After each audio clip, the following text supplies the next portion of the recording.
Sienų šiltinimas – tai pagrindinis namo statybos etapas. Atsižvelgiant į tai, kad nuosavuose namuose net 40% šilumos prarandama per sienas, teisinga sienų izoliacija gali daug sutaupyti. Todėl verta kruopščiai išanalizuoti medžiagų, iš kurių bus gaminama termoizoliacija, kokybę. Taip pat neverta taupyti renkantis specializuotą statybos brigadą. Teisingai atliktas pastato šiltinimas – tai menas, kuriuo ne kiekvienas gali užsiimti. Šiame etape lengva pridaryti daug klaidų, kurios ateityje kainuos mums daug daugiau. Gerai atliktą darbą įvertinsime jau po pirmo šildymo sezono. Šildymo išlaidų sumažėjimas net iki 30% – tai puikia priežastis laikyti šiltinimą gera investicija. Ypač žinant, kad teisingai atliktas šiltinimas – tai gerų techninių fasado parametrų bei patvaraus estetinio rezultato užtikrinimas. Kompanija Meister-Pol, kuri jau 10 metų gamina pastatų šiltinimo sistemas, remdamasi savo darbo su skirtingomis statybos medžiagomis patirtimi, sukūrė savo EPIX sistemos pastatų termoizoliacijos medžiagų komplektą. Jį sudaro gruntai, klijų skiediniai, plonasluoksniai tinkai ir armuojantis stiklo audinio tinklelis. Pastato šiltinimo darbai prasideda nuo sienų paruošimo. Sausas, švarus ir tvirtas pagrindas yra padengiamas giliai įsiskverbiančiu gruntu Meister Grunt Glambuco Penetrojonsai. Jo užduotis yra pagerinti sukibimą ir išlyginti paviršiaus imlumą. Giliai įsiskverbiant į sienas, gruntas sustiprins pagrindą ir pašalins dulkėjimą.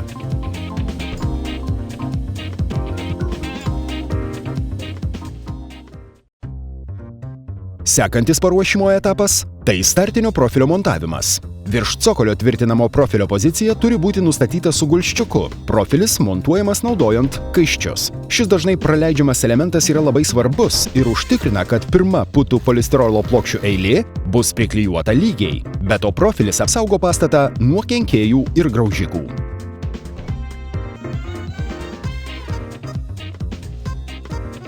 Klijuojant plokštes yra naudojami Styrolab K putų polistirolo klijai. Jie yra skirti klijuoti putų polistirolą patalpų viduje ir išorėje. Tai užtikrina klijų savybės. Jie yra atsparūs šalčiui, vandeniui ir kvėpuojantys, pasižymi elastingumu ir didesniu sukibimu.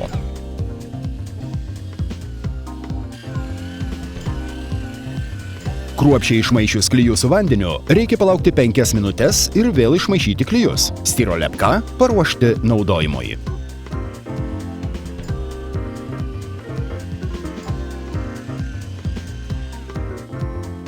Klijai yra tepami specialiu metodu, tai yra klijai yra tepami prie plokščių kraštų pagal perimetrą. Plokštės viduje yra padaromi 3-6 klijų taškai. Taikant šį metodą, klijai turi padengti apie 40% plokštės paviršiaus. Teisingai atliktas procesas ne tik užtikrina termoizoliacinius parametrus, bet ir gaisro metu sumažina pavojų. Sandariai priklijuotos plokštės apsaugos aukštesnius pastato aukščius nuo ugnies plitimo. Labai svarbu yra nuolat kontroliuoti ir prireikus koreguoti plokščių padėtį 3 lygmenyse.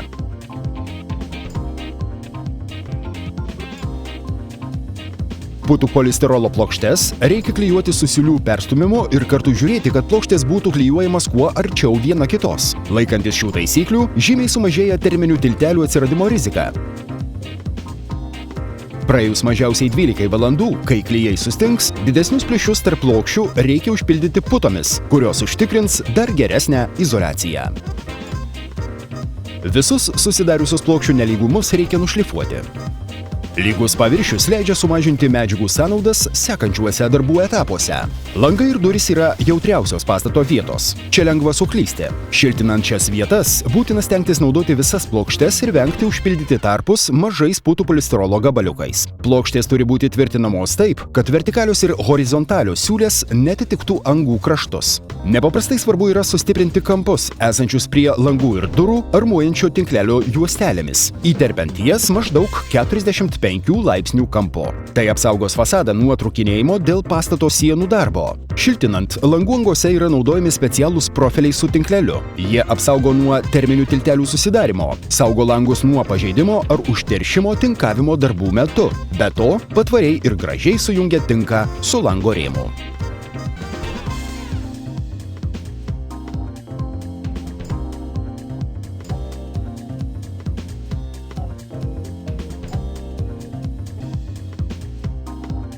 Kampai – tai dar viena itin jautri vieta, kurią reikia kruopščiai izoliuoti. Šiltinant šias vietas, taip pat būtina klijuoti plokštes su siūlių perstūmimu. Klijams sustingus plokštes galima nupjauti ir po to nušlifuoti.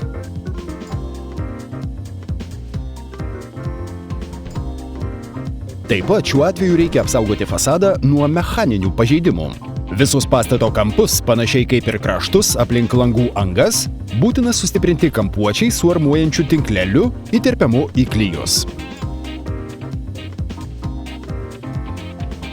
Tai taip pat paskutinis momentas padaryti griovelius, kuriuose bus sumontuoti dekoratyviniai profiliai. Dekoratyvinius profilius, kurie akcentuoja fasado grožį, galima montuoti tiek pastato kampuose, tiek išilgai sienų.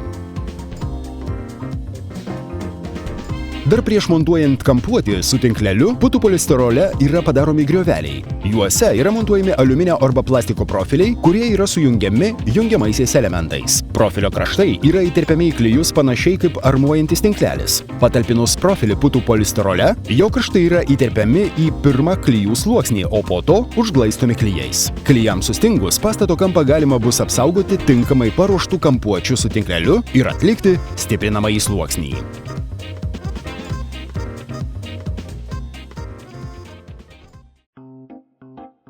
Taigi taip yra atliekamas pastato termoizoliacinis sluoksnis. Apibendrinkime iki šiol atliktus darbus. Prieš pradedant šiltinimo darbus, pastato sienos buvo padengtos giliai įsiskverbiančių gruntų Meistergrund Glamboko penetrujonsai. Po to buvo pritvirtintas startinis profilis, kuris palengvina plokščių klijavimą ir apsaugo pastatą nuo pažeidimų. Putų polistirolo plokštės buvo klijuojamos naudojant klijus Styrolep K. Remiantis gamintojo nurodymais, klijai buvo tempiami pagal plokščių perimetrą ir viduje, kas garantuoja atitinkamą šiltinimo sluoksnio izoliaciją ir saugumą. Pabaigoje buvo apsaugotos termiškai jautrios fasado vietos, langų ir durų angos bei pastato kampai. Šios vietos taip pat buvo apsaugotos nuo mechaninių pažeidimų. Šiltinimo sluoksnyje buvo pritvirtinti dekoratyviniai profiliai, kurie paruošė fasadą dekoratyvinių elementų tvirtinimui. Sekančioje serijoje pristatysime darbus susijusius su fasado sustiprinimu ir užbaigimu. Pristatome 2 smeigių tvirtinimo būdus ir armuojančio sluoksnio įrengimą. Taip pat pristatysime plono sluoksnio tinko dėjimą bei dekoratyvinių elementų atlikimo darbus.